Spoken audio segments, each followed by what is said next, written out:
एक कंपनी को फंडिंग भी हो रही है, जो फाउंडर है वो रिच नहीं हो रहा है, पॉसिबल कैसे है? जिस टाइम पे आप बहुत ज़्यादा प्रेशर में हो कि हाँ फंडिंग चाहिए, अगर फंडिंग नहीं आई तो मेरे अगले महीने की एम्प्लॉयज़ की सैलरी नहीं जाएगी, मेरा वर्किंग कैपिटल प्रॉब्लम हो जाएगा, जो मेरे प्रोडक्ट और सर्विसेज पाइपलाइन में खड़े हैं वो बिल्कुल ही हॉल्ट पे चला जाएगा। तो जब इतना प्रेशर क्रिएट हो जाता है ना, तो फाउंडर्स के सामने उस टाइम पे ये सिचुएशन होती है कि यार कुछ भी करके फंडिंग लेके आनी है। उस प्रेशर के अंदर फाउंडर्स गलत डिसीजन लेते हैं। तो उस प्रेशर के अंदर आपने अगर मान लीजिए 10 करोड़ की वैल्यूएशन के ऊपर हाँ कर दिया, तो 5 करोड़ तो आपकी कंपनी में आया, लेकिन क्या चला गया? आपका 50% स्टेक चला गया। का 50% स्टेक चला गया, कंट्रोल भी चला गया। तो इस केस में तो कंपनी का जो फ्यूचर है वो भी डिस्ट्रॉय हो जाता है। If I say funding can make you poorer, even if your valuation goes up, आप कहोगे ऐसा थोड़ी ना होता है। How I can be poorer after the funding? But here is the uncomfortable truth. Many founders raise money, see their valuation goes up, and still become poorer. Let's go into this deeper with Mr. Vikram Sharma, MD and founder of Pure Value Global. Understand what's the matter. Welcome to Pure Value Talks. Sir मुझे एक चीज बताइए, how is this possible कि एक company को funding भी हो रही है, जो फाउंडर है वो रिच नहीं हो रहा है? बिकॉज हमें तो ये लगता है अगर किसी कंपनी को फंडिंग हो रही है, पैसा आ रहा है, दैट मीन्स कि फाउंडर है वो रिच हो रहा है। पर यहाँ पे जो केस है टोटली अपोजिट है। ये पॉसिबल कैसे है कि फाउंडर रिच नहीं हो रहा है, पुअर हो रहा है? देखो एक्चुअली में क्या है ना कि अगर आप देखो कहीं भी आप न्यूज़ में देख रहे हो, आप देखते हो कि एक 100 करोड़ की वैल्यूएशन हो गई या 500 करोड़ की वैल्यूएशन हो गई, तो वो वैल्यूएशन क्या है? वैल्यूएशन पूरी कंपनी की वैल्यूएशन है। ओके। अब अगर मैं फाउंडर के पर्सपेक्टिव से देखूं, तो फाउंडर को फंडिंग मिली, लेकिन वो फंडिंग फाउंडर की पॉकेट में नहीं गई। जो फंडिंग आई वो कंपनी में आई, लेकिन फाउंडर के पास से क्या चला गया? ऑनरशिप चली गई। अब मैं ये नहीं कहूँगा कि 100% ऑनरशिप चली गई।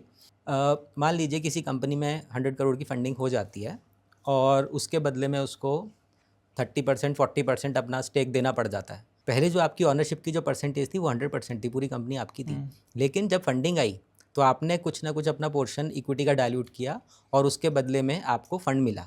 तो एक्चुअल में देखो, फंड तो कंपनी में आया, लेकिन ऑनरशिप आपकी चली गई। ठीक है। Okay. तो ये एक एस्पेक्ट है जो बेसिकली क्या होता है ना कि ऑनर्स, या फिर मैं फाउंडर्स बोलूँगा यहाँ पे, कि फाउंडर्स इसको ज़्यादा इम्पोर्टेंस देते नहीं। देखिए होता क्या है कि जिस टाइम पे एक कंपनी चल रही है और स्टार्टिंग में फंड्स का प्रेशर आता है कि हाँ फंड्स तो चाहिए, डू और डाई वाली सिचुएशन हो जाती है, तो अगर फंड नहीं मिलेगा तो कंपनी ख़त्म हो सकती है। उस टाइम पे फाउंडर्स के ऊपर इतना ज़्यादा प्रेशर होता है कि उस प्रेशर में आकर के कम फंडिंग के ऊपर, मतलब कम वैल्यूएशन के ऊपर भी उनका वो फंडिंग लेने के लिए रेडी हो जाते हैं। तो देखिए राहुल, ये ना मैं आपको सिचुएशन बताता हूँ। क्या होता है कि जिस टाइम पे आप बहुत ज़्यादा प्रेशर में हो कि हाँ फंडिंग चाहिए, अगर फंडिंग नहीं आई तो मेरे अगले महीने की एम्प्लॉयज़ की सैलरी नहीं जाएगी, मेरा वर्किंग कैपिटल प्रॉब्लम हो जाएगा, जो मेरे प्रोडक्ट और सर्विसेज पाइपलाइन में खड़े हैं वो बिल्कुल हॉल्ट पे चला जाएगा। तो जब इतना प्रेशर क्रिएट हो जाता है ना, तो फाउंडर्स के सामने उस टाइम पे ये सिचुएशन होती है कि यार कुछ भी करके फंडिंग लेके आनी है। अब जो ये कुछ भी करके फंडिंग लाना है ना, उस प्रेशर के अंदर कई बारी फाउंडर्स गलत डिसीजन लेते हैं। अब मैं गलत डिसीजन क्या बोलूँगा, देखो सपोज़ करिए आपने एक स्टार्टअप बनाया है और आप किसी तरह से फ्रेंड एंड फैमिली राउंड किया और आपने इनिशियल फंडिंग लगा के अपना जो है बूटस्ट्रैप बेसिस पे आप थोड़ा उसको आगे तक लेके आए, और आज आपको ये लगता है कि इस कंपनी के अंदर अगर 5 करोड़ की फंडिंग डल जाए तो ये कंपनी में अगले 1-1.5 साल तक चला सकता हूँ। अब क्या होता है कि उस पॉइंट ऑफ टाइम पे जब आपने स्टार्ट किया है, तो हो सकता है आपकी पूरी कंपनी की वैल्यूएशन ही 10 करोड़ आ रही हो। अब प्रेशर इतना ज़्यादा हाई है आपके ऊपर कि आपको पैसा चाहिए ही चाहिए। तो उस प्रेशर के अंदर आपने अगर मान लीजिए 10 करोड़ की वैल्यूएशन के ऊपर हाँ कर दिया, तो 5 करोड़ तो आपकी कंपनी में आया, लेकिन क्या चला गया? आपका 50% स्टेक चला गया। ओके। अब ऐसा हो सकता है कि लेमन पर्सपेक्टिव से देखें तो कि यार 5 करोड़ रुपए आ गया, लेकिन क्या वो 5 करोड़ उसकी पॉकेट में आया? तो कंपनी में आया। ठीक है। अब वो पैसा का क्या होगा? उस पैसे से कंपनी के आगे के वर्किंग कैपिटल के लिए या फिर उसकी रिक्वायरमेंट के लिए जो भी यूटिलाइजेशन होगा, वो यूटिलाइजेशन सारा का सारा कंपनी में होगा। अब दूसरा पर्सपेक्टिव ये हो सकता है, ये कोई लोग ये भी कह सकते हैं कि हाँ यार वैल्यूएशन बढ़ जाएगा। अगर मान लो फंडिंग आ गई, फंडिंग आने के बाद जनरली यही होता है कि हाँ इस कंपनी का वैल्यूएशन बढ़ गया, लेकिन वैल्यूएशन ऑन द पेपर बढ़ा, पैसा तो वो 5 ही करोड़ आया ना। और जो फाउंडर के पॉइंट ऑफ व्यू से आप देखो क्या चला गया, उसका 50% स्टेक चला गया।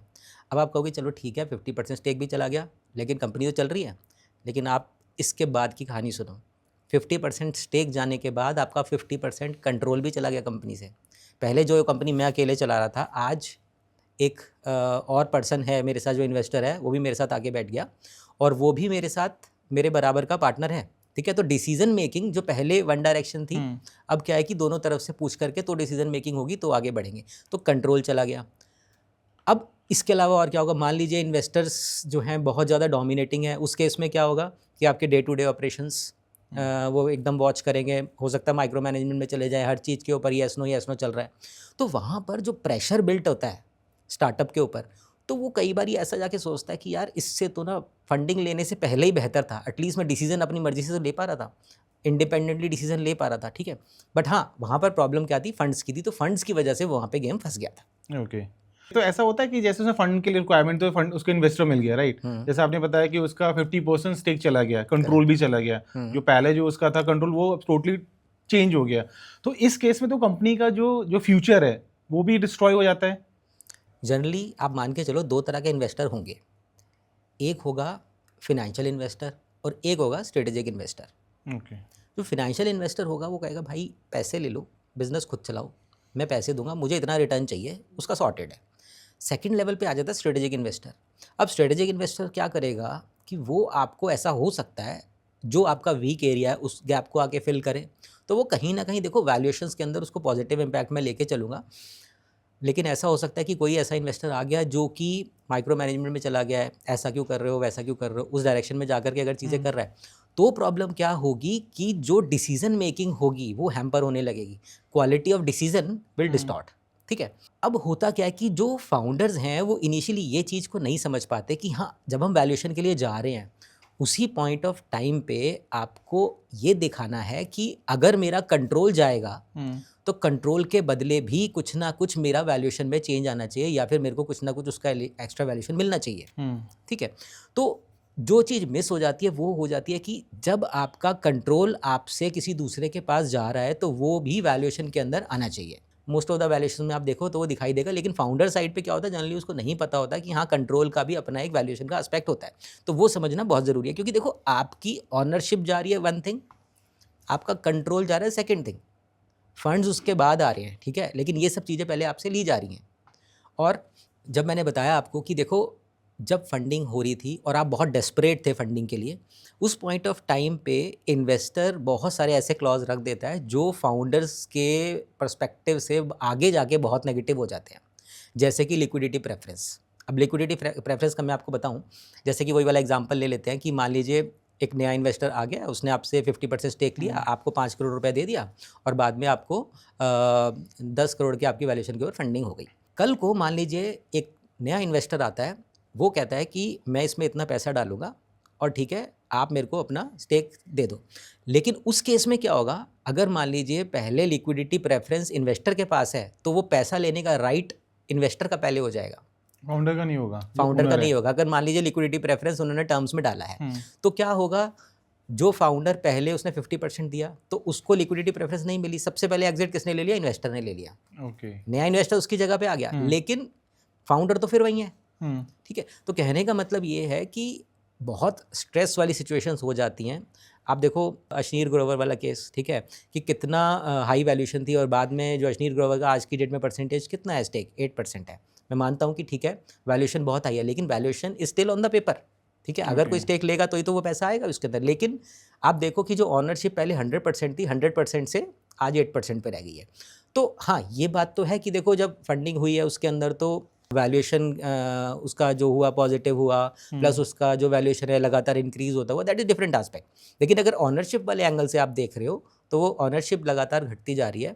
तो कहने का मतलब ये है कि ठीक है मेरा फंडिंग हो रही है, वैल्यूएशन भी पॉजिटिव हो रही है, आपके उस एंगल से तो ठीक है रिचनेस आ रही है, लेकिन ऑनरशिप वाले एंगल से क्या हो रहा है, आप पुअर होते जा रहे हो। एक एस्पेक्ट इसमें और है कि देखिए मैं आपको यहाँ पे बोलूँगा कि अगर आप फाउंडर हो तो आप वैल्यूएशन से ना कहीं अपने माइंड में एक नंबर लेके चल रहे हो। सपोज करते हैं कि आपका वैल्यूएशन सपोज 50 करोड़ है, तो आपकी जितनी सोच होगी ना वो 50 करोड़ के हिसाब से होगी अब, ठीक है। Okay. मान लीजिए आपकी कंपनी में 5 करोड़ आया, लेकिन आपको 50 करोड़ ज़्यादा दिख रहा है, 5 करोड़ कम दिख रहा है, ठीक है। तो आपकी जो डिसीजन मेकिंग हो रही है वो 50 करोड़ के हिसाब से हो रही है सारी की सारी, और जो एक्चुअल आपकी कंपनी में पैसा आया है वो 5 करोड़ ही आया है, ठीक है। तो आपका जो विज़न है वो वैल्यूएशन ड्रिवन है, आपका जो विज़न है वो वेल्थ ड्रिवन नहीं है। अब आपको क्या वैल्यूएशन बढ़ाना है या फिर वेल्थ बढ़ाना है, दो अलग अलग एस्पेक्ट है। ओके। ठीक है, कंपनी का वैल्यू क्रिएशन हो रहा है, वैल्यूएशन अच्छा है, पॉजिटिव होना चाहिए, लेकिन मुझे ऐसा लगता है कि जब एक फाउंडर अपना 100% एफर्ट डाल रहा है तो उसका कहीं ना कहीं वेल्थ क्रिएशन भी होना चाहिए। Value creation is one thing, wealth creation is another thing.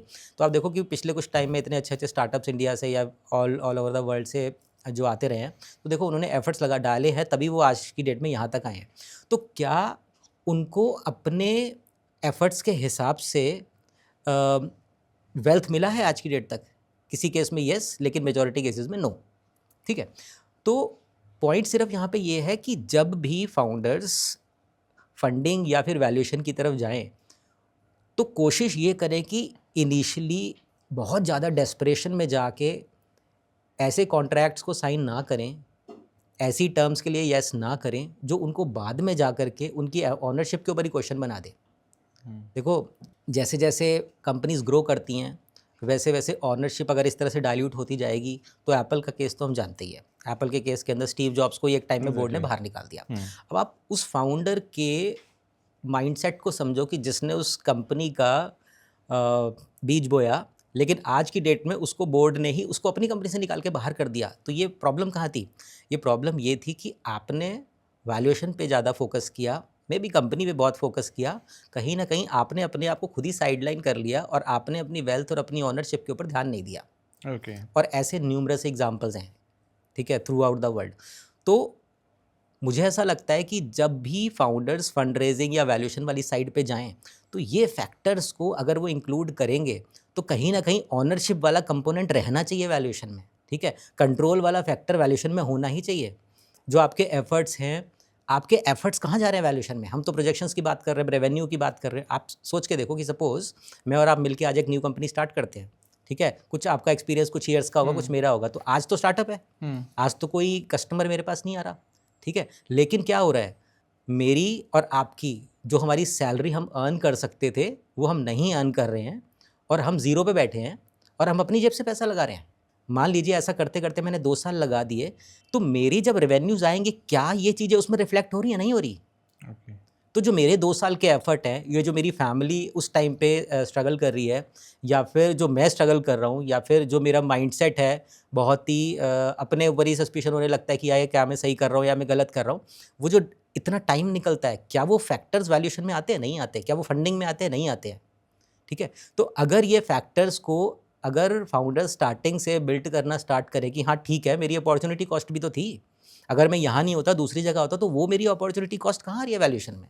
Okay. ठीक है, तो वो फैक्टर्स आपको बहुत स्ट्रांगली अपने डॉक्यूमेंट्स के अंदर, आपने वैल्यूएशन के अंदर इनबिल्ट करना चाहिए। Very important. सर, इसका एग्जांपल दे सकते हैं जो कोई भी फाउंडर है उसके लिए बेनिफिट हो कि before the raising the fund? देखो एग्जाम्पल नहीं, देखो ऐसा हो सकता है किसी किसी को ये बड़ी कन्फ्यूज़न हो रही हो कि यार पैसा तो आ रहा है, लेकिन मैं फाउंडर से ये पूछता हूँ कि क्या वो पैसा आपकी पॉकेट में आ रहा है या फिर वो पैसा कंपनी में जा रहा है? कंपनी आपकी है, आप मानते हो मेरी कंपनी पूरी की पूरी अपनी है। जब फंडिंग आ जाएगी उसके बाद भी आप मानो कि मेरी पूरी कंपनी है, बेशक 50% स्टेक चला गया, ठीक है, Okay. लेकिन एक्चुअल में तो आपकी ऑनरशिप 50% रह गई। मैं एग्जांपल से बता देता हूँ आपको। सपोज करिए आज की डेट में मैं आपकी कंपनी की वैल्यूएशन करता हूँ और वो वैल्यूएशन आ जाती है सपोज 10 करोड़, ठीक है। Okay. आपने किसी को कुछ नहीं दे रखा है, आपके पास 100% इक्विटी, आपकी ऑनरशिप कितनी है? 100%। कल को ऐसा हुआ कि मान लीजिए एक पर्सन आता है, वो कहता है कि मैं आपकी कंपनी का मेजॉरिटी स्टेक चाहता हूँ, तो मैं आपसे 80% ले लूँगा आपका स्टेक, ठीक है। आपने कहा ठीक है, ओके। लेकिन फिर आपने क्या किया? आपने कहा कि नहीं, मेरी कंपनी तो बहुत अच्छी है, इसका वैल्यूएशन करेंगे और मेरे ये प्रोडक्ट्स हैं, मेरे ये सर्विसेज हैं। They were chasing for the bigger valuation. तो वैल्यूएशन जब किया, सारे के सारे क्वालिटेटिव एस्पेक्ट्स और क्वांटिटेटिव एस्पेक्ट्स को मिलाने के बाद वैल्यूएशन कुछ समय के बाद मान लेते हैं कि 50 करोड़ हो गई, ठीक है। Okay. उस 50 करोड़ पे आपने कहा कि चलो फंडिंग के लिए जाते हैं, आप चले गए फंडिंग के लिए। जब आप फंडिंग के लिए चले गए तो उस केस में 80% आपने डाइल्यूट कर दिया, 20% आपके पास रह गया। उस 20% की वैल्यू कितनी है 50 करोड़ में? फिर 10 करोड़। Exactly. हाँ। हाँ, तो जब आपने शुरू किया था तब भी आपके पास कितना था? 10 करोड़ 10 की करोड़। ऑनरशिप, ठीक है। 10 करोड़ का ही था आपके पास कंपोनेंट, और अब कितना है? अभी 10 करोड़, लेकिन अब ऑनरशिप कितनी रह गई आपके पास? 20%। अब ये मैथमेटिक्स को समझना बहुत ज़रूरी है। आप सरफेस नंबर को देख रहे हो, वो 100 करोड़ का नंबर देख रहे हो, 100 करोड़ की वैल्यूएशन में अगर इन्वेस्टर आ रहा है तो वो चुपचाप आके बैठ गया उस 100 करोड़ का पार्ट लेकर के, आपको सिर्फ 100 करोड़ दिख रहा है, ओह, ठीक है। और वो 100 करोड़ की वैल्यूएशन, सपोज कर लेते हैं किसी कंपनी की वैल्यूएशन 100 करोड़ है, ठीक है, और इन्वेस्टर आ गया 10 करोड़ रुपए डाल के, ठीक है, तो 10 करोड़ रुपए कहाँ चले गए? कंपनी में चले गए। वैल्यूएशन कितनी है? 100 करोड़। तो आप 100 करोड़ क्यों देख रहे हो? आप देखो 10 करोड़ को। 10 करोड़ कंपनी में आया, और वो भी कंपनी में आया, आपको तो मिला नहीं। कहाँ गया वो? ऑपरेशन में चला गया, मार्केटिंग में चला गया, 10 जगह चला गया। लेकिन ऑनरशिप का क्या हुआ? ऑनरशिप पहले से आपकी कम हो गई। वैल्यूएशन 100 करोड़ होगी या 150 हो जाएगी या 200 हो जाएगी, वो बात की बात है, ठीक है। वो पेपर पे चल रहा है। जो वैल्यूएशन है that is number on the paper, but what is the number in your pocket? वो number is all together different, ठीक है। तो उस एस्पेक्ट को समझने के लिए, उस एस्पेक्ट को यूटिलाइज करने के लिए आपको अपनी वैल्यूएशंस के अंदर ये सब एस्पेक्ट, देखो मैंने पिछले कुछ समय में ये देखा है कि जो वैल्यूएशन है, फाउंडर्स या इन्वेस्टर्स जब आते हैं तो देखो एक बड़ी टसल चल रही होती है। इन्वेस्टर चाहता है कम से कम में मिल जाए, ये गलत है, ये नेगेटिव है, ड्यू डिलिजेंस में फंस गया, ये पॉइंट नेगेटिव है, ये वाला ऐसा हो गया, वैसा हो गया, ठीक है। दूसरी तरफ इन्वेस्टर तो ये कर रहा है, लेकिन फाउंडर क्या कर रहा है दूसरी तरफ? उसको लग रहा है कि यार किसी तरह से फंडिंग मिल जाए, ठीक है, मेरी वैल्यूएशन ज़्यादा से ज़्यादा हो जाए, ठीक है, मैं अपने एस्पेक्ट को पॉजिटिव दिखाऊं। तो उस टसल के अंदर एक्चुअल में तो फाउंडर पिस रहा है। तो उस टसल में या उस डेस्परेशन में वो क्या करता है कि वो अपने जो राइट्स हैं उसको प्रॉपरली नेगोशिएट ही नहीं कर पाता। Okay, that's the problem. अगर आप अपने राइट्स को आज नेगोशिएट नहीं करोगे तो you will be the next Steve Jobs. अब आप स्टीव जॉब्स के बारे में क्या कहोगे? Excellent personality, excellent mind, excellent execution, लेकिन what happened in the last? तो अगर आपको वो नहीं बनना है, मैं तो कहता हूँ ठीक है, एप्पल लेवल पे आप जाओ, लेकिन जो नेगेटिव है क्या हम उसको मिनिमाइज कर सकते हैं? अगर हम कर सकते हैं तो वो, अगर आज आप कंपनी बना रहे हो, यू नेवर नो कि आप किस लेवल तक जाएंगे, ठीक है। तो आप उसकी प्लानिंग डे 1 से करना स्टार्ट करें, ठीक है। तो आपको ये वैल्यूएशन का जो ट्रैप है, या फिर जो चीज़ी वैल्यूएशंस हैं, या फिर जो हेडलाइन नंबर्स हैं, इनसे बाहर निकल के सोचना होगा। ओके, कि दैट मीन्स कि एक फाउंडर उस इनपुट को नहीं दे रहा कि कितना इन्वेस्टर इन्वेस्ट कर रहे हैं उसकी कंपनी में। वो एक वैल्यूएशन, एक नंबर्स को बस वो एक एज्यूम कर रहा है कि 100 करोड़ की मेरी वैल्यूएशन हो जाएगी, बट वो इन्वेस्टर 10 करोड़ ही कर रहा है। तो यहाँ पे जो मिसअंडरस्टैंडिंग है एक फाउंडर के लिए, वो सिर्फ एक उसका पॉइंट ऑफ व्यू बस एक वैल्यूएशन पे है, उसको ये नहीं पता चल रहा है कि कितना इनपुट आ रहा है। तो यहीं पे फंस जाते हैं। तो इसको बैलेंस, मतलब इसको इस चीज़ से कैसे बचे? हाँ बिल्कुल सही बात है राहुल। देखो क्या है ना, जब हम बड़े नंबर को चेज़ कर रहे हैं, आप देखो एक फाउंडर का ड्रीम होता है इस कंपनी को बहुत बड़ा बनाना है। उस बड़ा बनाने की रेस में वो लगातार दिन रात लगा हुआ है और वो पूरे अपने एफर्ट लगा रहा है, और एक टाइम पे इन्वेस्टर मिल गया उसको, उसने इन्वेस्टर के साथ मिल करके फिर आगे की जर्नी की। लेकिन इन सब चीज़ों के अंदर जो मिस हो गया वो ये होगा कि देखो, आप एक चीज़ सोचो कि पहले जो चीज़ आप कर रहे थे, आपके साथ एक इन्वेस्टर आके बैठ गया। अब जब इन्वेस्टर आके बैठ गया तो आपकी आंसरेबिलिटी बढ़ गई, आपकी रिस्पॉन्सिबिलिटी, अकाउंटेबिलिटी सब बढ़ गई, not only towards business but also towards the investor, ठीक है। तो वो क्या होता है, कई बारी क्या होता है ना कि वो एक्स्ट्रा स्ट्रेस भी क्रिएट करता है, ठीक है। एक्स्ट्रा रिस्पॉन्सिबिलिटी होगी तो एक्स्ट्रा स्ट्रेस भी होगा। तो उस चक्कर में कई बारी ऐसा होता है कि कंपनीज इन्वेस्टर के साथ फ्रिक्शन में, या फिर इंटरनली डिस्प्यूट्स में, या फिर कुछ ऐसी प्रॉब्लम्स में जो पहले नहीं थी, उन प्रॉब्लम्स की वजह से गलत डायरेक्शन में चले जाते हैं। तो उन सब चीज़ों को मिनिमाइज़ करने के लिए ये सब चीज़ों को पहले से अकाउंट करना इज़ मोस्ट इम्पॉर्टेंट। मुझे ये बताइए कि ये होता क्यों है? सबसे पहले तो देखो, मैं इसमें ये चीज़ ज़रूर अंडरलाइन कर दूंगा कि देखो, ना तो कोई इन्वेस्टर गलत है, ना ही कोई फाउंडर गलत है। लेकिन अभी फ़िलहाल देखो, अगर इन्वेस्टर के पॉइंट ऑफ व्यू से जाए ना, तो उसके पास देखो ज़्यादा फ्लेक्सिबिलिटी, उसके हाथ बंधे हुए नहीं हैं, ठीक है। उसको फंड देना है, ठीक है, उसको सिलेक्ट करना है बहुत सारे कंपनीज़ में से कि स्टार्टअप में डालना है या किसी कंपनी में डालना है या फिर XYZ एवेन्यूज़ में डालना है, ठीक है, वो अलग गेम है। लेकिन फाउंडर वाली साइड जो है ना, वो थोड़ा सा आप मान के चलो कि प्रेशर में रहती है। अब मैं यहाँ पे 4 पॉइंट्स ऐसे बता सकता हूँ कि जिस वजह से एक्चुअली में फाउंडर्स यहाँ पे फंस जाते हैं। सबसे फर्स्ट है, आप अगर ऑनरशिप को इग्नोर करके आगे बढ़ रहे हैं तो वो गलत है। आपको हर डाइल्यूशन का मतलब ये हो गया कि जब भी आप कुछ परसेंट इक्विटी दे रहे हो और इन्वेस्टर को लेके आ रहे हो तो आपका डाइल्यूट होता जा रहा है, कम होता जा रहा है स्टेक, ठीक है। तो जिस भी डाइल्यूशन के साथ आप आगे बढ़ रहे हो तो आप एक नज़र वैल्यूएशन पे लेके चलो। दूसरा, आप ऑनरशिप पे भी ध्यान रखो कि मेरी ऑनरशिप का क्या हो रहा है। अब ये ना हो ना कि आपने इनिशियली ही बहुत ज़्यादा डाइल्यूशन कर दिया। देखो मेजॉरिटी केसेस में मैंने देखा है, इंडिया को या फिर किसी भी कंट्री में आप चले जाओ, प्रॉब्लम क्या होती है, सबसे बड़ा डाइल्यूशन स्टार्टिंग में ही हो जाता है। ओके। क्योंकि उस time desperation is very high, पैसा तो चाहिए, Exactly. ठीक है। तो मेजॉरिटी चंक बहुत पहले चला जाता है। अब उसके बाद जो नया इन्वेस्टर आ गया और फाउंडर, अब उनका क्या होता है कि नया इन्वेस्टर तो और लेके आना है, जो पहले वाला इन्वेस्टर है उसको भी एग्जिट चाहिए। लेकिन क्या होता है कि वहाँ पर एक्चुअल स्ट्रगल शुरू होती है कि वहाँ पे आप चीज़ें मिनिमाइज़ करने लगते हो कि यार इसका स्टेक तो ठीक है 40% जा चुका है, मेरे पास ये 60% बचा, वो अपने 60 को बचाने में लगा है, ये अपने 40 को बचाने में लगा। तो वो टसल ना बहुत स्ट्रांग होती है वहाँ पे, ठीक है, और वो प्रॉब्लम भी क्रिएट करती है। तो इसलिए आप स्टार्टिंग में ही, मैं फाउंडर्स को ये चीज़ कई बार एडवाइस करता हूँ कि आप स्टार्टिंग की फंडिंग पे सबसे ज़्यादा फाइट करो, क्योंकि वो पहला चंक एक बेंचमार्क क्रिएट करेगा और वहीं पे आपकी वैल्यूएशन इस्टेब्लिश हो जाएगी। आपने अगर मान लीजिए पहली वैल्यूएशन अपनी 10 करोड़ कर ली, ठीक है, तो आगे की वैल्यूएशन इसके ऊपर ही जाने वाली है, ठीक है। लेकिन अगर आपने 10 करोड़ के ऊपर मान लीजिए 8 करोड़ रुपया उठा लिया, तो 8 करोड़ उठाने तो 80% कंपनी चली गई, आपके पास क्या बचा? आप तो माइनॉरिटी में चले गए, ठीक है। अब माइनॉरिटी में आप ऐसा नहीं है कि सिर्फ परसेंटेज में चले गए, आप डिसीजन मेकिंग में भी माइनॉरिटी में चले गए, ठीक है ना। तो बाद में जो कंपनी चलाने का जो फ्लेवर है वो ख़त्म हो जाएगा, क्योंकि 80% डिसीजन कोई और ले रहा है, जो ड्राइविंग सीट पे कोई और आके बैठ गया। तो ये समझना बहुत ज़रूरी है। तो आपको अपनी ऑनरशिप को इग्नोर नहीं करना है। ओके। सेकंड नंबर पे, चीज़ी वैल्यूशंस की तरफ मत भागो, वैल्यूशंस को चेज़ मत करो। भूल जाओ 100 करोड़ होता है एक नंबर या फिर 1000 करोड़ होता है, ठीक है। आप multi dollar company, multi billion dollar company नहीं बन रहे हैं या व्हाटएवर, ठीक है। आप ये देखो कि मेरी रियलिस्टिक वर्थ क्या है और आज की डेट में मिनिमम कितना पैसा उठाऊं जिससे काम चल जाए। जनरली होता क्या है, जब भी कंपनीज प्रोजेक्शन हमें देती है तो एक बजट बनाती है कि यार पहले साल में इतना लगाएंगे। 99% केसेस में मैंने देखा है कि वो बजट इतना बड़ा होता है कि ज़रूरत ही नहीं होती उस पैसे की। अगर मान लीजिए आपकी वैल्यूएशन 10 करोड़ आ रही है और आपको लगता है आज मुझे 2 करोड़ उठाना है, तो यार आज थोड़ा चाहिए 2 करोड़ आपको, ठीक है। सारा 2 करोड़ आज नहीं चाहिए आपको, आप 50 लाख 1 करोड़ उठाओ ना पहले, आपका डाइल्यूशन कम होगा। कोशिश करो कि उसको किसी तरह से मिनिमाइज़ करो। मैं आपको एक बहुत ही क्लासिकल एग्जांपल बताता हूँ।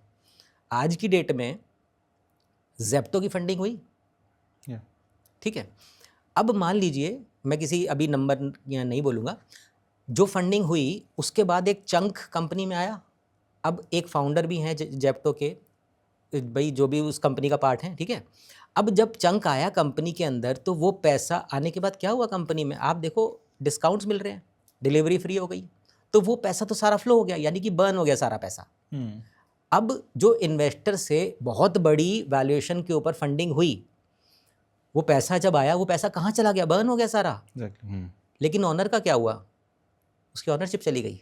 ओके।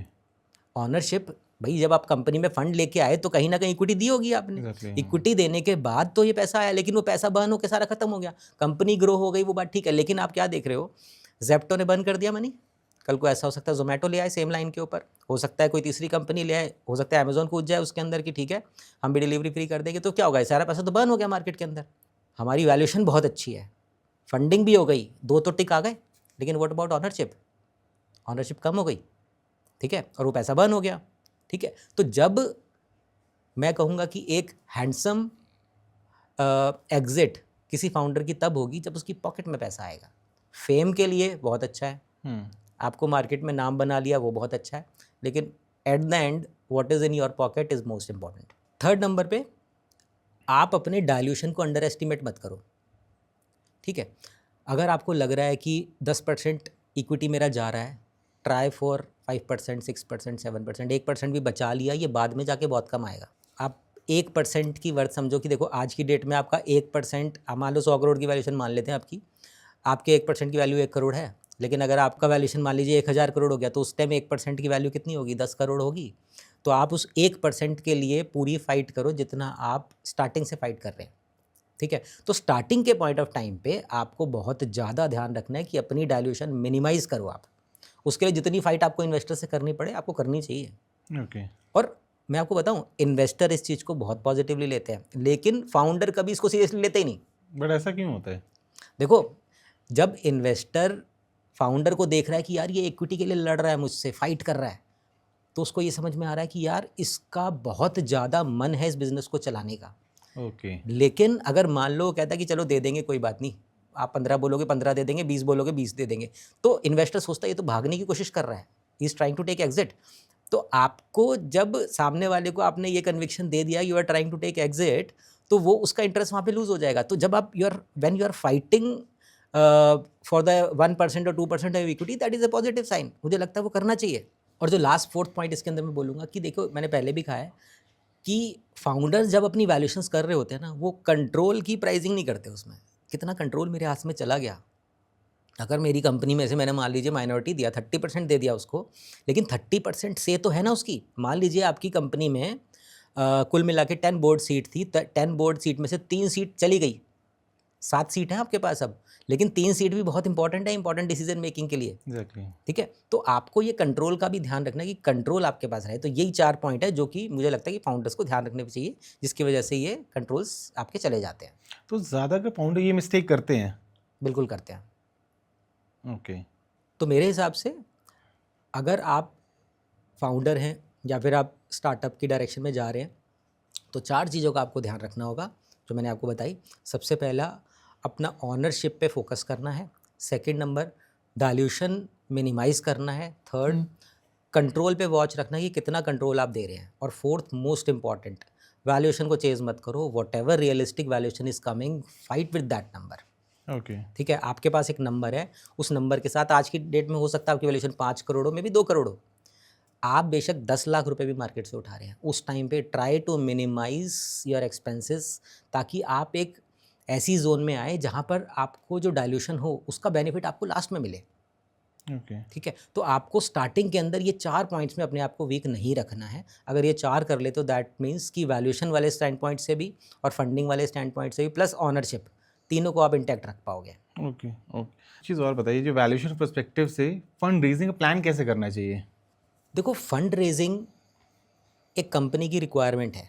ठीक है, कंपनी की रिक्वायरमेंट के हिसाब से आप एक बजट, एक प्रोजेक्शंस बना रहे हो। गुड, वेरी गुड, होना चाहिए। ठीक है, कंपनी के बारे में पॉजिटिव सोचना इज़ गुड।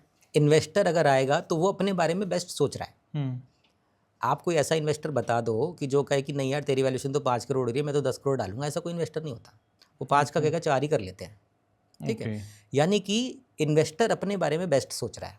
ठीक है, कंपनी का बेस्ट सोचने के लिए फाउंडर भी है, इन्वेस्टर भी है, वो भी ओके। लेकिन फाउंडर के बारे में सिर्फ फाउंडर को ही सोचना है।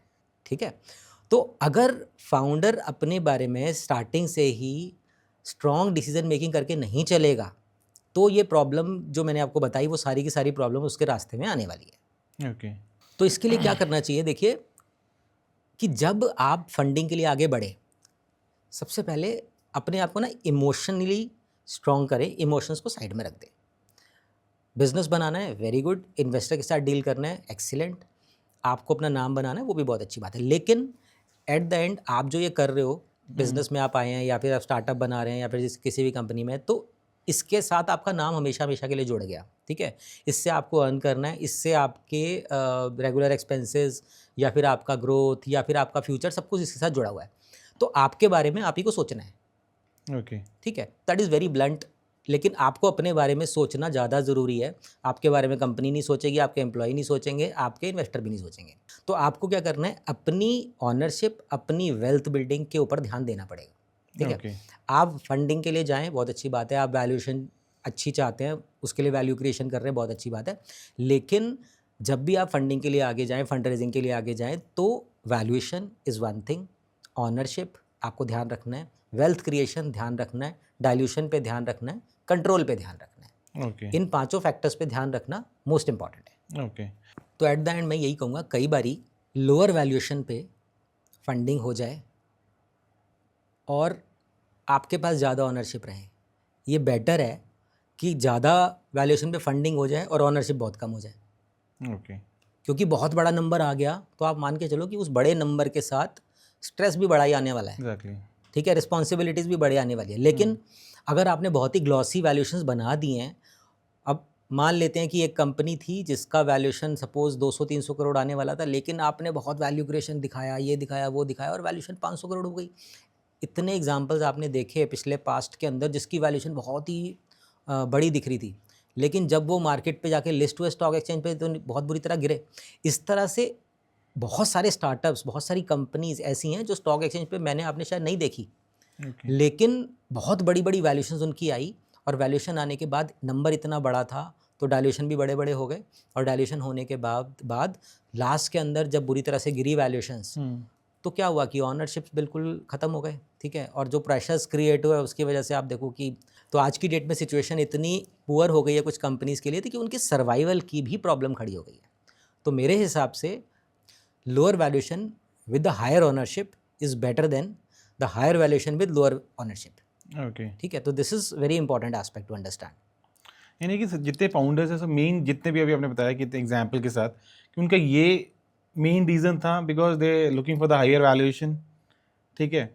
और एक और चीज़ मैं आपसे पूछना, जैसे स्टार्टिंग में बताया कि अगर मैं जब सपोज मेरी कंपनी है, ठीक है, मैं फंड रेजिंग के लिए गया, मेरी रिक्वायरमेंट फॉर एग्जांपल 2 करोड़ की है, ठीक है, इन्वेस्टर मुझे 5 करोड़ दे रहा है, तो मुझे एक तो सबसे बड़ा जो प्रॉब्लम होता है कि एक्सपेंस हम बढ़ा लेते हैं ज़्यादा। अगर फंड आया तो एक्सपेंस को कैसे मिनिमाइज करें और कंट्रोल कैसे करें? देखिए ऐसा है ना कि हो क्या रहा है कि जब फाउंडर है ना वो अपने लेवल पे एक ऑपरेशंस अपने माइंड में लेके चल रहा है और उसी बेस पे उसने प्रोजेक्शंस बना ली, और वो जो प्रोजेक्शंस बनती है ना वो टॉप टू बॉटम बनती है कि हम इतना पैसा उठाएंगे, इससे इधर लगाएंगे, इससे इधर लगाएंगे, इससे। मुझे लगता है बिल्कुल उल्टा होना चाहिए। ओके, आप अपने मैनेजर्स से स्टार्ट करिए कि अगर हमें इस प्रोडक्शन तक जाना होगा तो आपकी क्या रिक्वायरमेंट होगी, आप वहाँ से लेना शुरू करो, फिर ऊपर जाके टॉप में देखो कि एग्जैक्टली रिक्वायरमेंट कितनी है।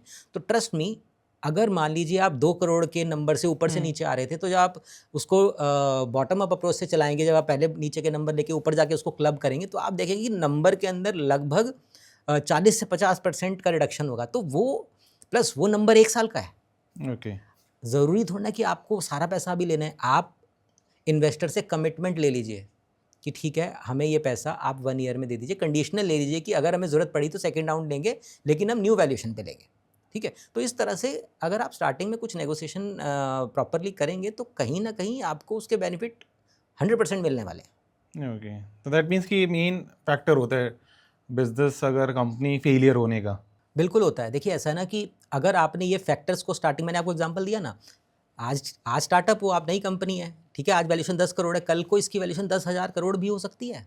लेकिन जब 10 करोड़ के ऊपर आपने 50% दे दिया 5 करोड़ के लिए, तो आप बाद में जब 10,000 करोड़ पे पहुंचोगे तो आप रोओगे यार ये मैंने क्या किया था, लेकिन तब तो वापसी का कोई रास्ता है नहीं। तो आप क्यों सोचते हो कि आप 10,000 करोड़ तक नहीं जाओगे? आप डे 1 से सोचो कि यार 10,000 करोड़ पे पहुंचने वाला हूं मैं, आज मुझे 1% देने के लिए भी उतनी लड़ाई करनी चाहिए जितनी मेरे को बाद में 10% या 5% या 1% के लिए करनी होगी। तो 1% भी बहुत इंपॉर्टेंट है। ये बहुत बड़ा प्रॉब्लम है, फाउंडर्स इसको फोकस करते ही नहीं है। हम उनको समझाते हैं कि यहाँ पर डायल्यूशन इज़ मोस्ट इंपॉर्टेंट। यहाँ पे आप देखो कि मिनिमम डायल्यूशन के साथ आगे बढ़ना चाहिए आपको। ओके, एंड आपकी फाइनल स्टेटमेंट क्या होनी चाहिए for the founder who raising the fund, वो फंड के लिए जा रहे हैं तो? देखो मेरा डोमेन वैल्यूएशन है और फंडिंग को मैं बहुत क्लोजली देखता हूँ, लेकिन हमारी प्रॉब्लम क्या है कि वी आर न्यूट्रल। हम दोनों तरफ की नेगोशिएशन देख रहे होते हैं, वो टसल चल रहा है, इन्वेस्टर अपनी बोल रहा है, फाउंडर अपनी बोल रहा है। लेकिन हाँ, इतने एक्सपीरियंस के बाद मैं एक बात तो बोल सकता हूँ कि देखो, आपको जब नेगोशिएशन में बैठना है या फिर फंडिंग के लिए आपको जाना है, तो जो होमवर्क है ना बहुत जल्दी स्टार्ट करना पड़ेगा। जिस दिन आपने स्टार्टअप स्टार्ट कर लिया, आप मान के बैठ गए कि मैं स्टार्टअप हूँ, उस दिन से आपको अपनी ओनरशिप के ऊपर ध्यान रखना ज़रूरी है कि आप अपनी ओनरशिप को स्टार्टिंग में मत दे दो। अपनी ओनरशिप को स्टार्टिंग के अंदर बचा के रखो। जितना कम आप अपनी ओनरशिप देंगे, बाद में आप उसको बहुत इंजॉय करेंगे। ओके, ठीक है। आप सोचो कि पहले आपने 80% दे दिया और बाद में 20% बची, आप इसका उल्टा कर दो तो सिचुएशन ऑल टुगेदर चेंज हो जाती है। तो इसलिए आपको वैल्यूएशन के नंबर से बाहर आना होगा। हमारे पास जब फाउंडर्स आते हैं ना तो वो कहते हैं कि मेरा वैल्यूएशन इतना है, कितना हो जाएगा, तो पूरा फोकस ही वैल्यूएशन पे है। अरे वैल्यूएशन तो ठीक है जो आने वाला है, आपका कितना फंडिंग उठा रहे हो, कितना उठाना है, कितना नहीं उठाना है, ये सब चीज़ें भी तो मैटर करेंगी। और जिस इन्वेस्टर को आप लेके आ रहे हो उस इन्वेस्टर से भी मैटर करेगा आपकी बात की वैल्यूएशन कैसे होने वाली है। ओके, ठीक है, तो type of investor is also very important. तो बहुत सारे फैक्टर्स है, तो मेरे हिसाब से आपको बहुत ही बैलेंस अप्रोच के साथ चलना होगा और जो अपना फोकस है प्रॉपर वैल्यूएशन से हटा के आपको valuation plus ownership plus dilution plus control okay, इन चारों में डिस्ट्रीब्यूट करके बिल्कुल उस तरीके से चलना पड़ेगा। अगर आप सिर्फ वैल्यूएशन फोकस करके चल रहे हो तो you will be in trouble later. Okay. Alright sir, thank you so much, because हमने स्टार्टिंग में बताया था कि एक फाउंडर पुअर कैसे होता है, तो इस पॉडकास्ट में हमने पूरा इसको डिकोड किया है। अगर फाउंडर फंड रेजिंग के लिए आ रहा है तो मेन पॉइंट्स क्या है जो उसको समझना चाहिए। फर्स्ट है कि अपना जो ओनरशिप है उसको कंट्रोल रहे, और सेकंड थिंग्स जो वैल्यूएशन नंबर्स हैं उससे थोड़ा बाहर हट के ना एक्चुअल इनपुट कितना आ रहा है उस पर फोकस करे। तो कैसा लगा हमारा आज का पॉडकास्ट? आई होप आपको पूरा एक जो हमने बताया वैल्यूएशन पुअर एक फाउंडर के लिए पूरा समझ में आ गया होगा। और फिर भी कोई क्वेश्चन आपके माइंड में है तो please reach out a website purevalleyglobal.com and keep watching pure valley talks. Thank you so much.